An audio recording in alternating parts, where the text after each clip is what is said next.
In the vast expanse of the Orion Arm, humanity had long believed itself alone. That changed the day Lieutenant Commander Sarah Chen found herself marooned on PX-2209, a desolate rock at the edge of charted space. Sarah's escape pod crashed through the planet's thin atmosphere, leaving a trail of debris in its wake.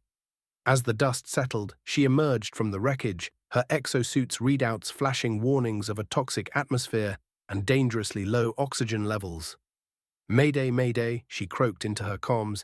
"This is Lieutenant Commander Chen of the USS Horizon. Anyone receiving?" Static answered her plea. With a heavy sigh, Sarah took stock of her surroundings. PX-2209 was a barren wasteland of jagged rocks and swirling dust storms. Her pod's emergency beacon blinked feebly, its power cells damaged in the crash. 72 hours, she muttered, eyeing her suit's oxygen gauge. Better make it count. As Sarah gathered what supplies she could salvage, memories of the Horizon's final moments flashed through her mind. The ship had been on a routine patrol when they detected an anomalous energy signature. Captain Rivera had ordered them to investigate, despite Sarah's protests that they should wait for backup. They had found something. A tear in space itself, crackling with energy unlike anything their sensors had ever recorded. And then, emerging from that impossible rift, came the attack. Energy beams that phased through their shields as if they weren't there. Explosions that seemed to ignore the laws of physics. Sarah had barely made it to an escape pod before the Horizon broke apart. Now she was alone on an alien world, the sole survivor of humanity's first encounter with a force beyond their comprehension.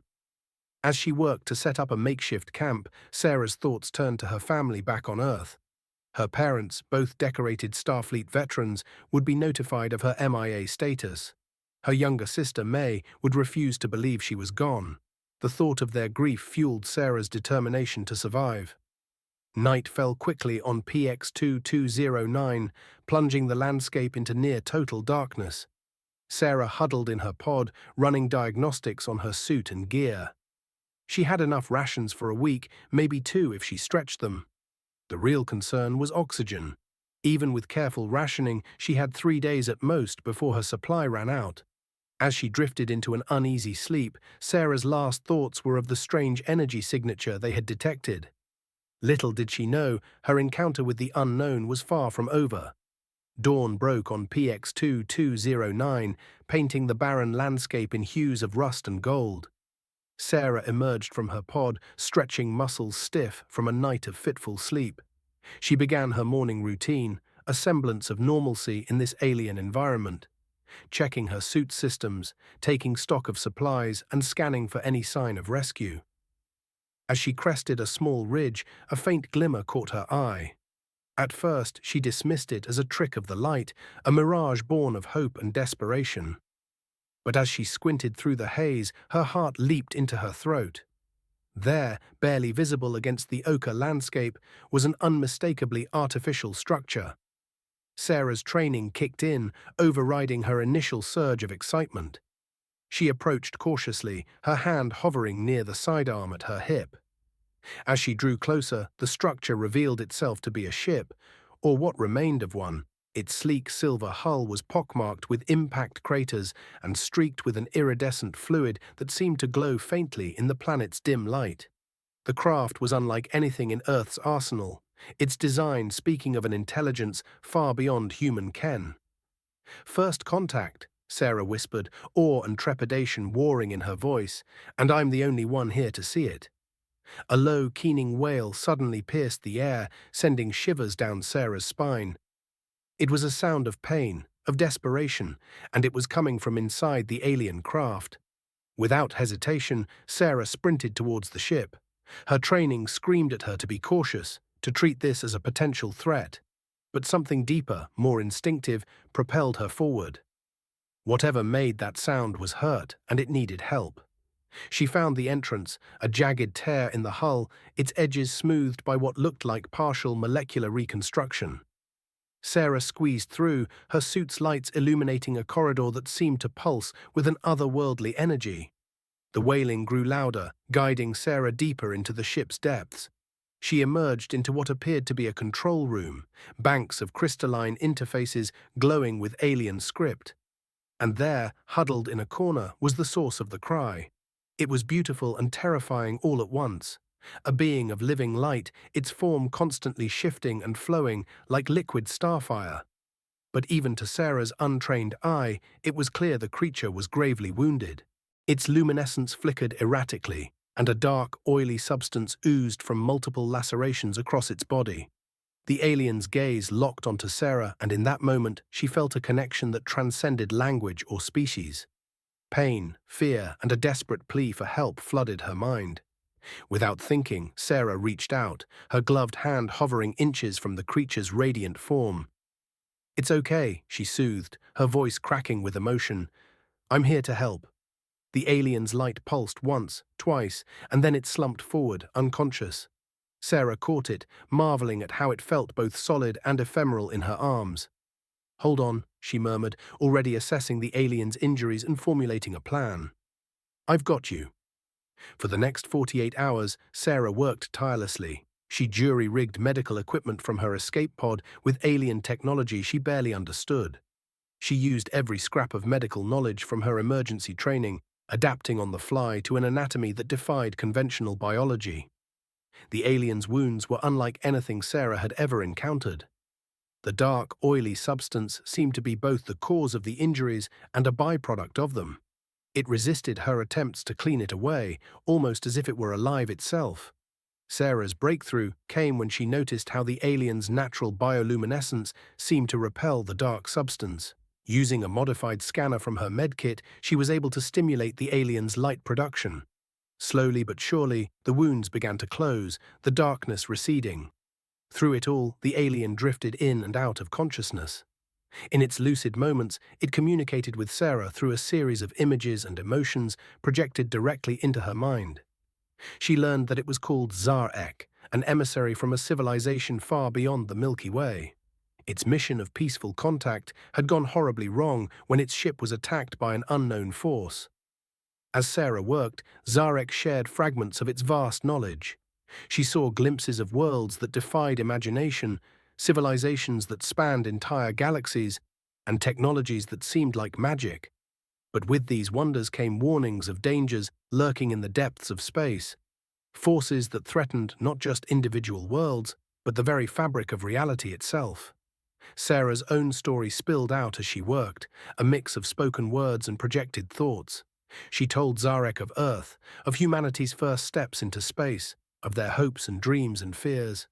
She spoke of the horizon, of the bravery of her crewmates in the face of the unknown, and of her own guilt at being the sole survivor. As Zarek's condition stabilized, Sarah felt a growing connection to the alien. They were both lost, both wounded, but together they had found something unexpected: hope. On the third day, as Sarah's oxygen reserves dwindled to critical levels, Zarek finally regained full consciousness. The alien's form solidified, taking on a vaguely humanoid shape that shimmered with starlight. Gratitude, sorrow, urgency. The emotions washed over Sarah as Zarek communicated its intentions. The ship, while damaged, still had enough power for one last jump. It could take them both to safety, but the window of opportunity was rapidly closing. Sarah hesitated, the weight of the decision pressing down on her. Every fiber of her being yearned for home, for Earth. But she knew that if she went with Zarek, she might never see her own kind again. Zarek sensed her conflict. A series of images flashed through Sarah's mind, distant worlds teeming with life, civilizations that spanned galaxies, and the promise of knowledge beyond human imagining. But there was something else too, a sense of impending danger, a threat that loomed over not just Earth, but countless worlds. Choice, Zarek conveyed. Respect. Sarah closed her eyes, her mind racing. She thought of her family, of Starfleet, of everything she'd be leaving behind. But she also thought of the attack on the horizon, of the force that had torn through their defenses like they were nothing. Earth was vulnerable, ignorant of the larger forces at play in the universe. If she returned now, what could she really tell them? She had no proof, no concrete information to offer. But if she went with Zarek, she might gain knowledge that could one day save her entire species. Sarah took a deep breath, her decision crystallizing. She had joined Starfleet to explore, to push the boundaries of human understanding. What greater opportunity could there be than this? "Let's go," she said, a smile breaking across her face. "Show me the stars." Zarek's form pulsed with joy, and the ship around them hummed to life. As the engines powered up, Sarah felt a mixture of excitement and trepidation. She was leaving behind everything she'd ever known, but she was also stepping into a new chapter of human history. In a flash of light that outshone PX-2209's dim sun, the ship vanished, carrying humanity's first true emissary to the stars. The journey that followed was beyond anything Sarah could have imagined. Zarek's ship didn't just travel through space, it slipped between the very folds of reality. Sarah watched in awe as entire galaxies streaked past, reduced to smears of light outside the ship's viewing ports. During the journey, Zarek began to teach Sarah about the true nature of the universe. The alien showed her how the fabric of space-time could be manipulated, how energy could be drawn from the quantum foam that underlies reality itself. Sarah's mind reeled at the implications, recognizing how primitive humanity's understanding of physics truly was. But it wasn't all abstract theory. Zarek also taught Sarah practical skills, how to interface with the ship's systems, how to read the alien script that flowed across its control panels.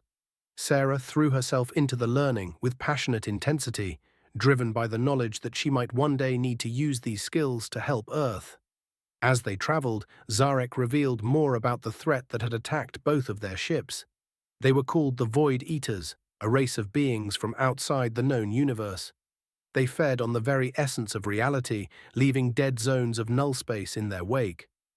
Zarek's people, the Luminae, had been fighting a secret war against the Void Eaters for eons, striving to protect the myriad life forms that populated the cosmos. Sarah's heart sank as she realized the true scale of the danger facing not just Earth, but all of existence. Yet at the same time, she felt a surge of determination. She had been given this opportunity for a reason, and she swore to make the most of it. After what felt like both an eternity and no time at all, the ship emerged from its trans-dimensional journey. Sarah gasped as she beheld their destination. A vast space station orbited a binary star system, its structure defying Euclidean geometry.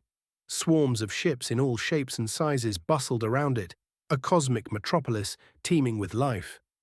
"Welcome," Zarek projected, "to the heart of the Galactic Confederation." The next few months were a whirlwind of new experiences for Sarah. The space station, which she learned was called the Nexus, served as the central hub for the Galactic Confederation, an alliance of thousands of spacefaring civilizations from across multiple galaxies.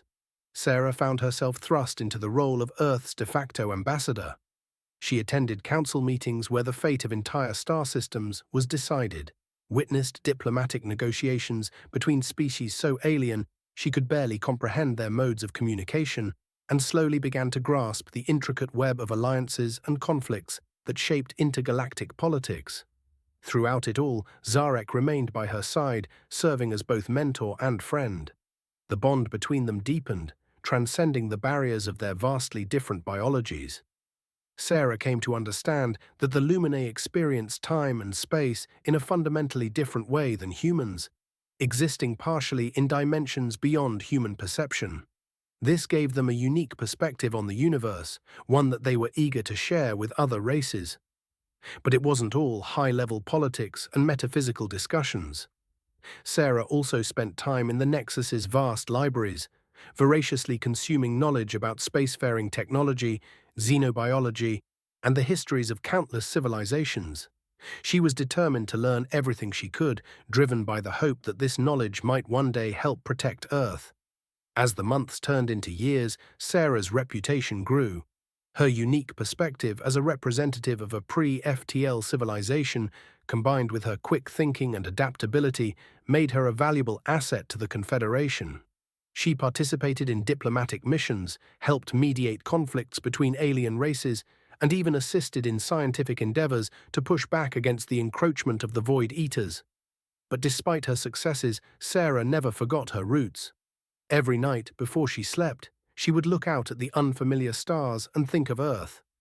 Wondering what changes her home had undergone in her absence, She held on to hope that one day she would be able to return and share all that she had learned. That day came sooner than she expected. 5 years after Sarah's disappearance, Earth's fledgling space program detected an anomalous signal originating from the edge of the solar system. As humanity scrambled to decipher the message, a ship unlike anything they had ever seen appeared in orbit around the moon. Panic gripped the planet as news of the alien arrival spread. Military forces were mobilized, governments convened in emergency sessions, and civilians alternated between fear and excitement at the prospect of first contact. Aboard the Nexus, Sarah received the news with a mixture of joy and trepidation. The Confederation had been monitoring Earth's progress, waiting for the right moment to make contact. Now, with the looming threat of the Void Eaters growing ever stronger, they could wait no longer. Sarah was chosen to lead the contact mission. As she boarded the ship that would take her home, Zarek enveloped her in a warm glow, the Lumini equivalent of a hug. Pride, sorrow, hope. The emotions flowed between them, a bittersweet farewell. "I'll come back," Sarah promised, her voice thick with emotion. "This isn't goodbye." The journey back to Earth was swift, the advanced Confederation ship crossing the vast interstellar distances in a matter of hours. As they entered the solar system, Sarah felt a lump form in her throat at the sight of the familiar blue marble that was her home. The ship took up position above the moon, and Sarah prepared herself for the most important moment of her life. She donned a specially designed suit that would allow her to interface with both human and Confederation technology, took a deep breath, and stepped into the teleportation chamber. In a flash of light, Sarah materialized in the middle of the United Nations General Assembly. Gasps and cries of shock echoed through the chamber as diplomats and world leaders beheld the strange figure that had appeared before them. Sarah raised her hands in a gesture of peace, her helmet retracting to reveal her very human face. "My name is Lieutenant Commander Sarah Chen," she announced, her voice carrying clearly through the stunned silence. "And I bring greetings from the Galactic Confederation." Over the following weeks, Sarah worked tirelessly to bridge the gap between Earth and the Galactic Confederation. She briefed world leaders on the true nature of the universe, the multitude of alien civilizations that existed beyond their wildest dreams, and the looming threat of the Void Eaters. Initially, there was skepticism and fear. Some accused Sarah of being an imposter or a traitor.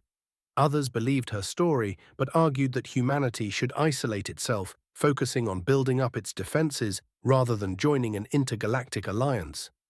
But Sarah was prepared for this.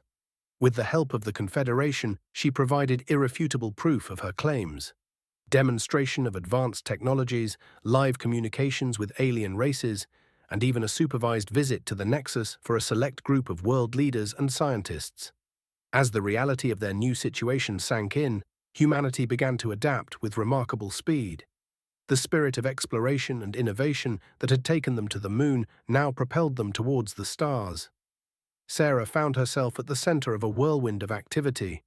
She advised on the establishment of Earth's first faster-than-light communication network, helped integrate Confederation technology with existing human infrastructure, and played a key role in drafting the protocols for humanity's official entry into the Galactic Confederation.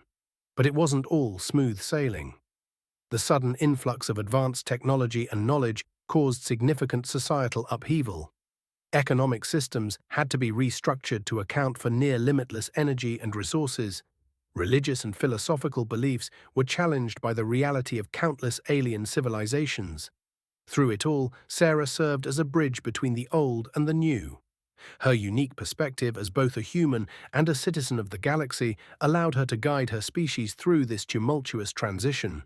As Earth took its first tentative steps onto the galactic stage, something unexpected began to happen. Humanity, despite being one of the youngest and least technologically advanced races in the Confederation, started to make significant contributions. It started small. A human scientist, drawing on Earth's long history of medical research, developed a new treatment for a plague that had been ravaging a distant alien world. A team of human diplomats, leveraging their species' experience with cultural diversity, helped broker a peace treaty between two races that had been at war for centuries. Sarah watched with pride as her fellow humans rose to the challenges presented by their new reality. The adaptability and creativity that had allowed humanity to survive and thrive on Earth now proved to be invaluable assets on a galactic scale. One of the most significant contributions came in the ongoing war against the Void Eaters. Human military strategists, drawing on millennia of warfare experience, proposed new tactics that took the enemy by surprise.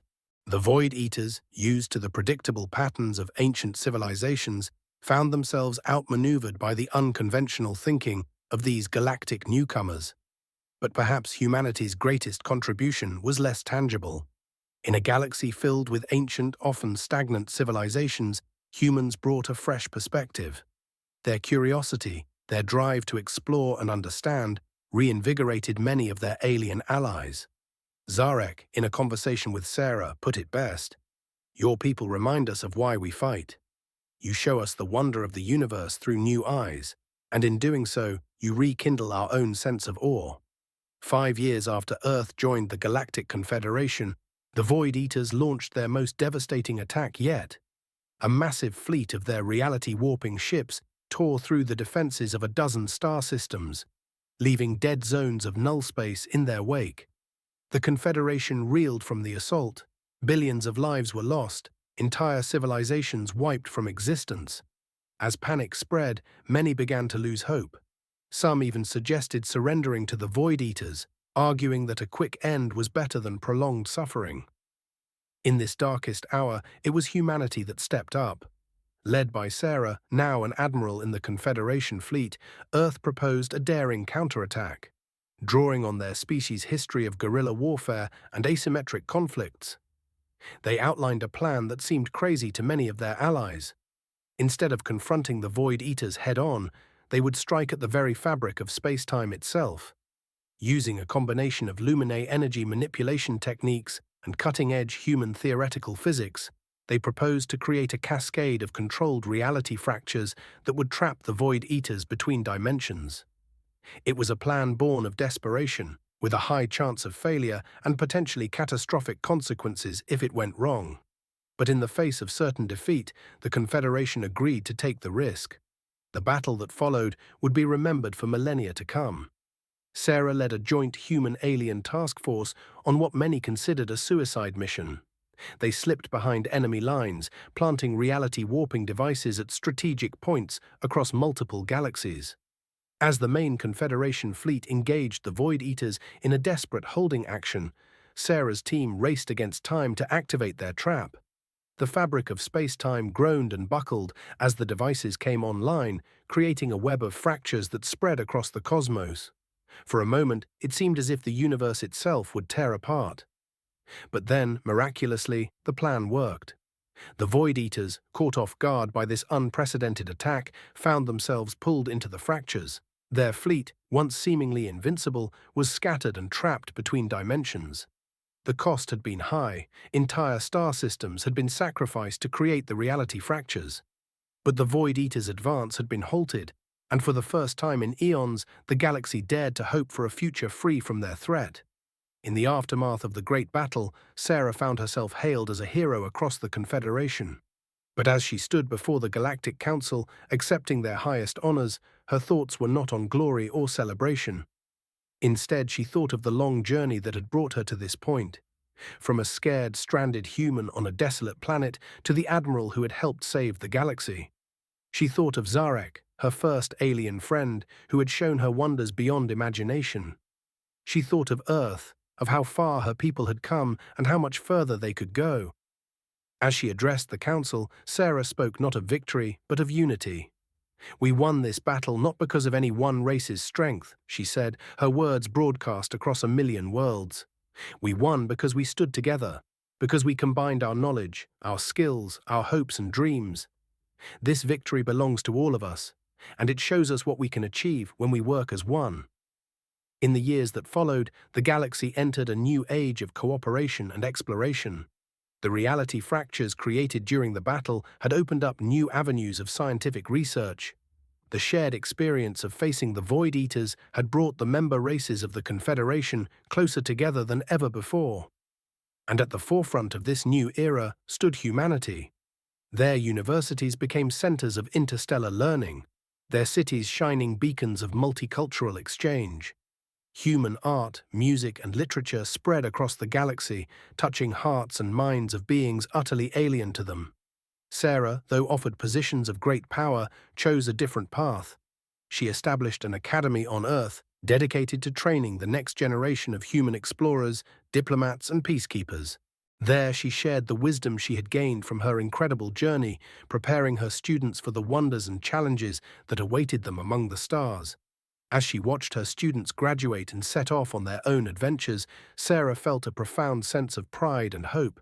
She had once been wounded and abandoned on a distant world, but in that moment of crisis, she had found not just her own strength, but the strength of all humanity.